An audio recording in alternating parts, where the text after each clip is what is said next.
Okay, बघा काल आपण जे एक्सप्रेशन घेतलं होतं त्याच्यामध्ये अँगल ऑफ बँकिंगचं एक्सप्रेशन आपण लास्ट लेक्चरला काढलं होतं, right? Angle of banking theta is equal to tan inverse, बरोबर, tan inverse V square upon R G. त्याच्यानंतर सेफ स्पीडचं पण एक एक्सप्रेशन काढलं होतं. Safe speed on banking of road it is V is equal to under root R G tan theta. हे expression काढत असताना आपण फ्रिक्शनला कन्सिडर केलं नव्हतं, फ्रिक्शनला निग्लेक्ट केलं होतं. फ्रिक्शनला काय केलं होतं? निग्लेक्ट केलं होतं. Neglecting friction. पण आपल्या लक्षात असं आलं की जसं मी काल घरी गेलो माझ्या लक्षात आलं की जर मी फ्रिक्शनला निग्लेक्ट करत आहे तर ड्रायव्हर साठी सेफ स्पीड ही राहील. मग याचं उत्तर समजा 30 किलोमीटर पर आवर आलं. किती उत्तर आलं? 30 किलोमीटर पर आवर. याचा अर्थ त्या ड्रायव्हरला ना 29च्या स्पीडनं गाडी चालवता येईल ना 31च्या स्पीडनं, कारण सेफ स्पीड किती आहे? 30. म्हणजे त्या ड्रायव्हरला एक्झॅक्टली 30 स्पीड काय करावं लागणार? मेंटेन करावं लागणार. हे प्रॅक्टिकली शक्य आहे का की पर्टिक्युलरली टर्न घेताना ड्रायव्हरनी तेवढी स्पीड काय ठेवणे? मेंटेन ठेवणे. हे प्रॅक्टिकली शक्य. दुसरी गोष्ट, फ्रिक्शनला निग्लेक्ट करून चालत जरी आपण त्याच्यावर भरोसा ठेवू शकत नसलो तरी आपण त्याला निग्लेक्ट करू शकत. म्हणजे फ्रिक्शनला कन्सिडर प्रॅक्टिकली करावं लागतं आणि तेवढी कॉन्स्टंट स्पीड मेंटेन ठेवणं हे सुद्धा पॉसिबल नाही आहे. याचा अर्थ प्रॅक्टिकल बेसिसवर तुम्हाला एक व्हॅल्यू ठेवून स्पीडची चालत तुम्हाला एक रेंज ठेवावं लागेल की या रोडने गाडी चालत असताना 20 पेक्षा जास्त चालवा, 40 पेक्षा कमी चालवा, जेणेकरून ड्रायव्हरला पॉसिबिलिटी भरपूर मिळणार. तो 21, 22, 23 अप टू 39 पर्यंत कुठल्याही स्पीडने गाडी चालू शकतो आणि त्याचा अपघात होणार. म्हणजे तुम्हाला कमीत कमी स्पीड सांगावं लागणार आणि जास्तीत जास्त स्पीड सांगावं लागणार. म्हणजे एक फिक्स व्हॅल्यू द्यायची गरज नाही, कारण प्रॅक्टिकल बेसवर ह्या गोष्टी शक्य नाहीत. जे आपण काल शिकलो त्या ऑन पेपर शक्य आहे, ऑन पेपर काहीच प्रॉब्लेम नाही. म्हणून मग त्या रोडची, त्या कर रोडच्या दोन व्हॅल्यू राहतील, एक कमीत कमी, एक जास्तीत जास्त, ज्याला आपण लोअर लिमिट आणि अप्पर लिमिट. मग आजच्या लेक्चरमध्ये आपण कमीत कमी आणि जास्तीत जास्त अशा दोन व्हॅल्यूचे एक्सप्रेशन काढू. Considering friction. थोडं कालच्या लेक्चरची एक डायग्राम काढून घेतो, त्याच्यामध्ये फ्रिक्शन नव्हतं. सगळ्यात पहिले बँक रोड. ओके, हा बँक झालेला किती अँगलनी? थिटा. यावर एक व्हेइकल, त्याचा एक कंपोनंट खाली एम जी नॉर्मल वर. त्याच्यानंतर हा कंपोनंट जो अँगल बनवतोय तो अँगल बनवणारा कंपोनंट कॉस आणि दुसरा साइन. याच्यावरनं आपण दोन इक्वेशन लिहिल्या होत्या की ज्या अर्थी गाडी टॉपल करत नाहीये त्या अर्थी सगळे एकमेकांना बॅलन्स करत आहेत. That is N cos theta is equal to M G, याला दिलं होतं इक्वेशन 1, आणि एन साइन थिटा हा नेसेसरी सेंट्रिपिटल फोर्स प्रोव्हाइड करतो, that is M V square upon R, त्याला ते इक्वेशन नंबर 2. बरोबर. मग जसा प्रश्न येतो लोअर लिमिट आणि अप्पर लिमिटचा, तेव्हा स्पीडची याच्यामधली कुठली टर्म आहे? इक्वेशन 1 की इक्वेशन 2? इक्वेशन 2. इक्वेशन 2 मध्ये स्पीड आहे, 1 मध्ये नाही आहे. म्हणजे लोअर लिमिट आणि अप्पर लिमिट काढत असताना equation 2 plays an important role. समजलं? इक्वेशन 2 चा रोल हा अहम राहील, महत्वाचा राहील. Got it? मग सुरू करू लोअर लिमिट. कुठली लिमिट? Lower limit. मग एक्सप्रेशन फॉर लोअर लिमिट म्हणजे मिनिमम स्पीड. लोअर लिमिट म्हणजे काय? Minimum speed.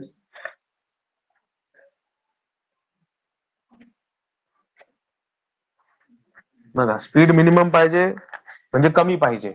सो ते तेव्हा शक्य आहे जेव्हा ही गोष्ट that is M V square upon R हे कमी राहणार कोणापेक्षा? एन साइन थिटा पेक्षा.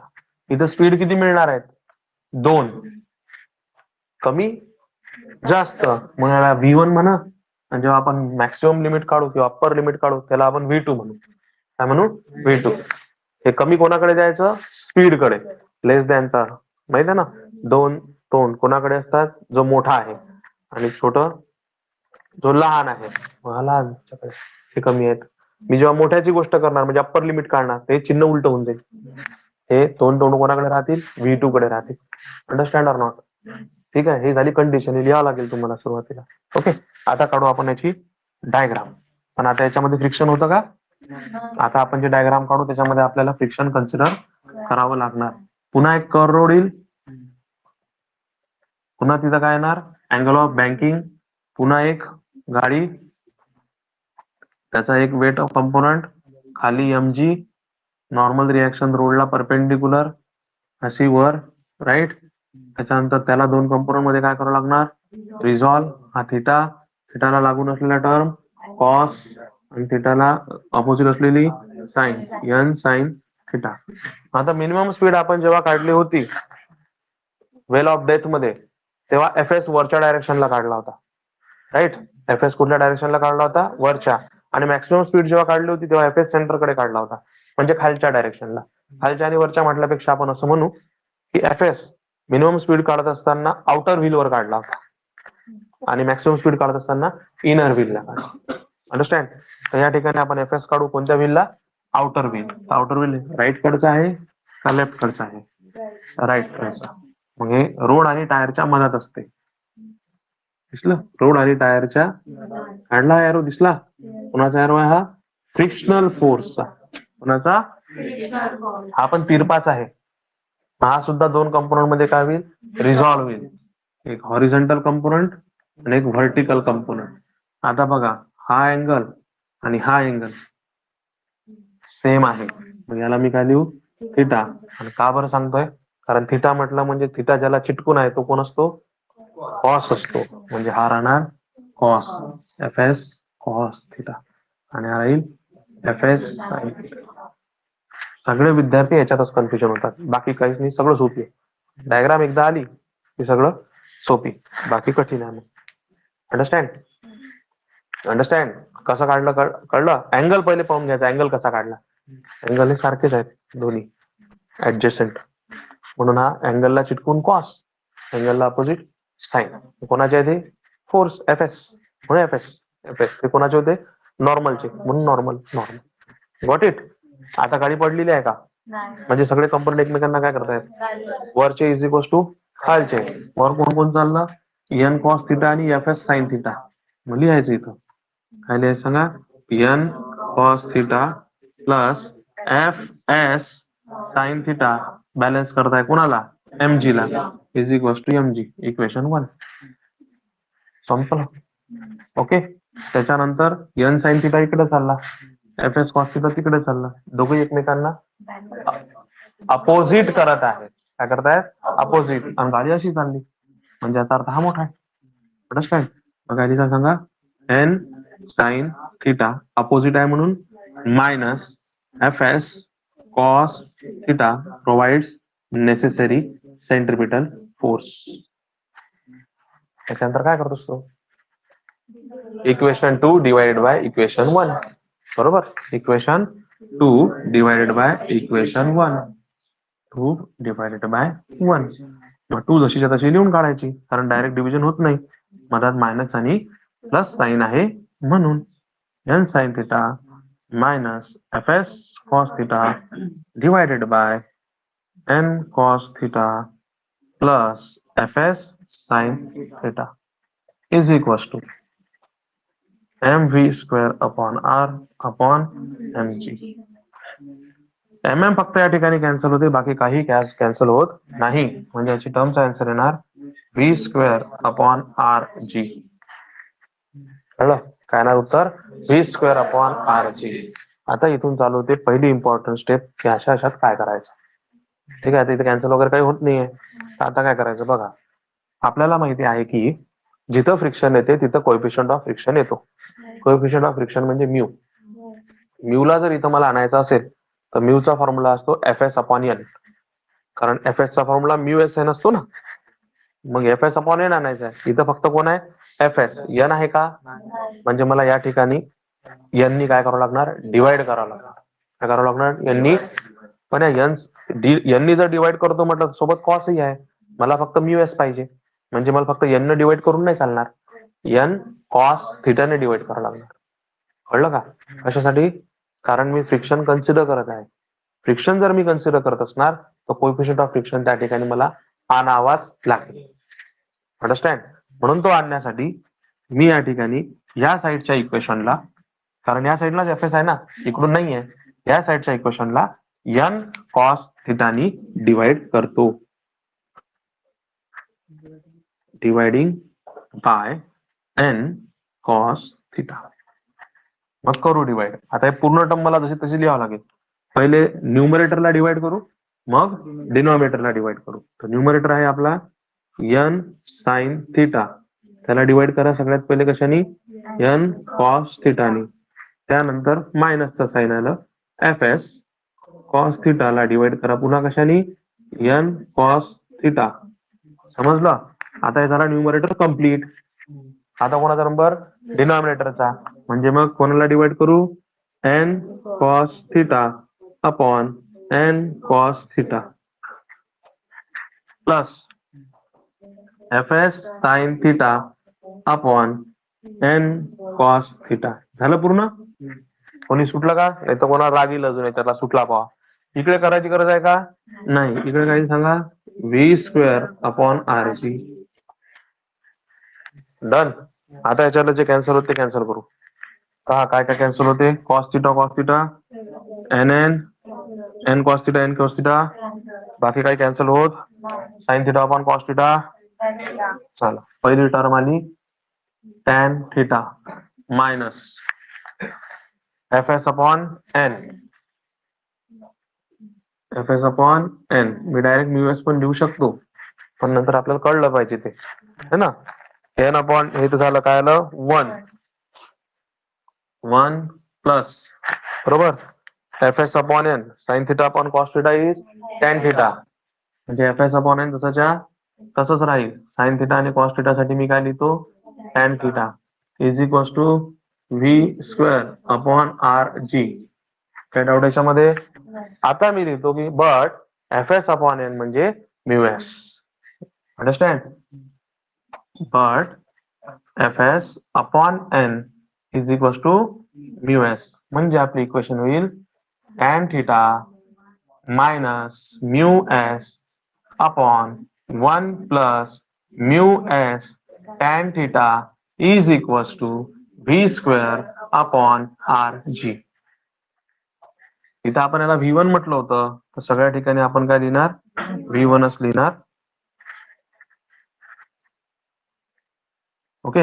आणि आपल्याला V1 पाहिजे, that is V1 square is equal to हा आर जी डिवाइड आहे, इकडे गेल्यावर होणार multiply r g in bracket tan theta minus mu S upon 1 plus mu S tan theta.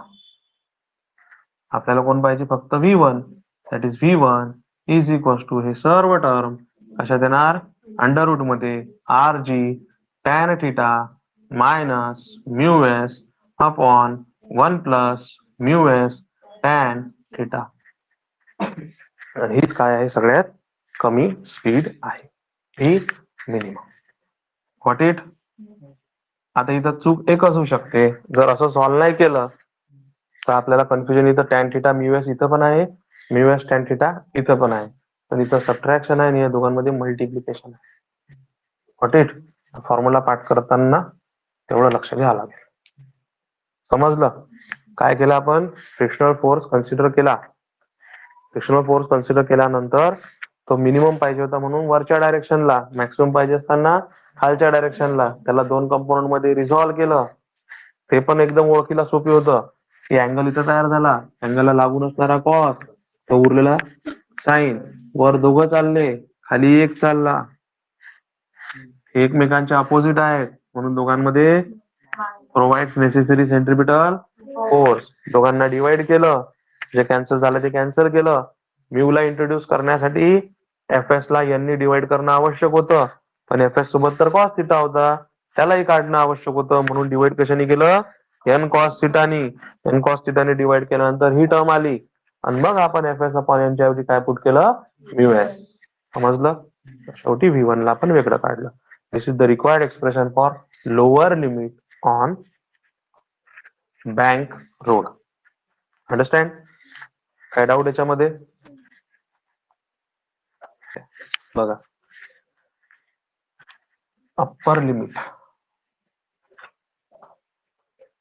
Upper limit म्हणजे मॅक्सिमम व्हॅल्यू. अप्पर लिमिट म्हणजे काय? Maximum value, maximum speed. आता maximum speed काढत असताना त्याची टर्म आहे आपली कोणती?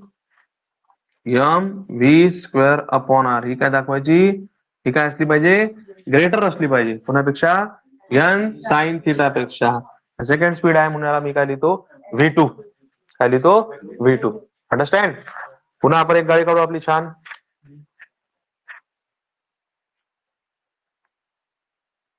बँक रोड, थिटा, व्हेकल, साखर त्याला, पेड mg खाली, नॉर्मल रिएक्शन वर, त्याचे दोन कंपोनंट व्हर्टिकल आणि हॉरिझॉन्टल अँगलला लागून आहे म्हणून n cos थिटा आणि हा काय राहील? n sin theta. Got it? आता मॅक्सिमम स्पीड आहे तर तुमचा फ्रिक्शनल फोर्स हा आतमधल्या डायरेक्शनला जाईल. कुठल्या डायरेक्शनला? आतमधल्या डायरेक्शनला, म्हणजे इनर व्हीलच्या साईडनं. आउटर व्हीलच्या साईडला राहील का? नाही. म्हणजे झाली inner wheel, that is Fs. पहा, दिसला सर्वांना? ओके. हा दोन याच्यात काय होईल? रिझॉल्व. आता गंमत बघा अँगल कसा काढायचा. हा इथं तयार झाला झेड. झेड म्हणजे कोणता अँगल? Alternate angle. म्हणजे इथं थिटा इथं राहील. थिटाला लागून कोण असतो? कॉस असतो. That is Fs cos theta. हा काय येईल? Fs sine theta. अब देखो क्या हो रहा. आता काय होत आहे लक्ष द्या. n cos थिटा वर एकटा आहे, खाली हे दोघ जण आहेत. मग n cos थिटा आणि Fs साइन थिटा एकमेकांना सपोर्ट करतायत की अपोज करतायत? अपोज साठी. मायनस म्हणजे पहिल्या इक्वेशन मध्ये प्लसच्या ऐवजी काय येईल? मायनस येईल. समजलं का? प्लसच्या ऐवजी काय येईल? मायनस येईल. ठीक आहे. ब्लू सोबत आपण रेड ठेवू म्हणजे लवकर समजेल. ओके. त्याच्यानंतर n साइन थिटा आणि Fs कॉस थिटा आता एकाच डायरेक्शनला आहेत. प्लस होईल. काय होईल? प्लस होईल. म्हणजे ज्या ज्या ठिकाणी मायनस आहे त्या त्या ठिकाणी प्लस, आणि ज्या ज्या ठिकाणी प्लस आहे त्या त्या ठिकाणी मायनस. आणि जिथं मिनिमम आहे तिथं मॅक्सिमम, जिथं 1 आहे तिथं 2. समजलं ना? Very good. मायनसच्या ऐवजी प्लस, प्लसच्या ऐवजी मायनस, V1 च्या ऐवजी V2, V2, V2. अंडरस्टँड?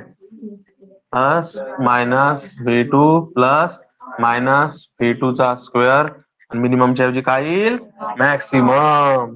समजलं? काय डाऊट याच्यामध्ये कोणाला? No. This is an expression for upper limit. Got it? झालं संपलं.